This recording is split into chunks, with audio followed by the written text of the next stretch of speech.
One of the greatest benefits of the MBTI personality type is that it gives us some insights into looking at how each preference prefers to communicate, and there are specific tips that will aid in effective communication.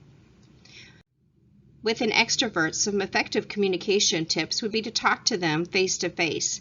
Present their information in groups as they like to talk about it with others, and give them the time and the opportunity to really verbally process the information within a team or a group.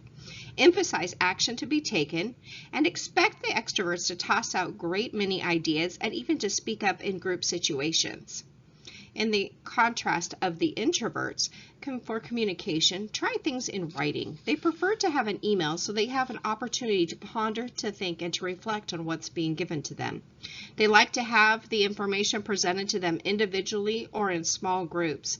They're going to need time to really reflect on their thoughts after they've received that information and before they're able to share their ideas with anyone else. In our sensing, these communication types prefer the tips such as clearly presenting their topic. They need to have things done in an orderly format. They need many details, lots of facts, and some concrete examples.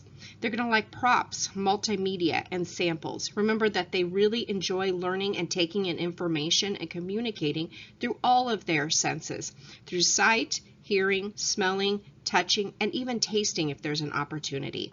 Focus on the tangible and practical results that can be achieved in that short term. When you look at the intuitive types, they want to see the big picture, that long-term possibilities. Emphasize those ideas and concepts and avoid some of those smaller details. If you really need to look at details and specifics, use patterns and emphasize the connections to the big picture.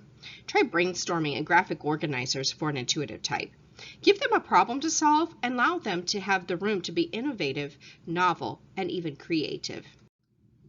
In communicating with a thinking type, be brief and get to that point real quick. Use logic. They love logical arguments. They do not enjoy the emotional side. The arguments that appeal to the head really are more appealing to them than the ones to the heart. Clearly identify any pros or cons that need to be weighed and allow time to critique. Expect things to be fair. Thinking types need fairness. When communicating with the feeling type, instead of being fair, they like harmony. So create a supportive, friendly environment and begin with words of appreciation and identify any areas of agreement, really emphasizing that harmony piece. Use emotional arguments instead of logic and emphasize the effect on people involved. Self-disclose with personal anecdotes or examples. When communicating with the judging type, remember to be prompt or early and stick to your schedule or your deadline. You want to present information in a very organized manner.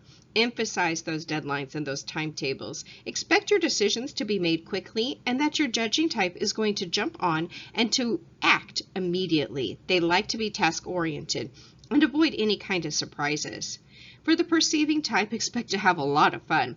Leave extra time to get work done because their deadlines are not really perceived as the deadline. They see deadlines as flexible. Present your information as options that are modified and let them draw conclusions. Capitalize on their natural last-minute energy.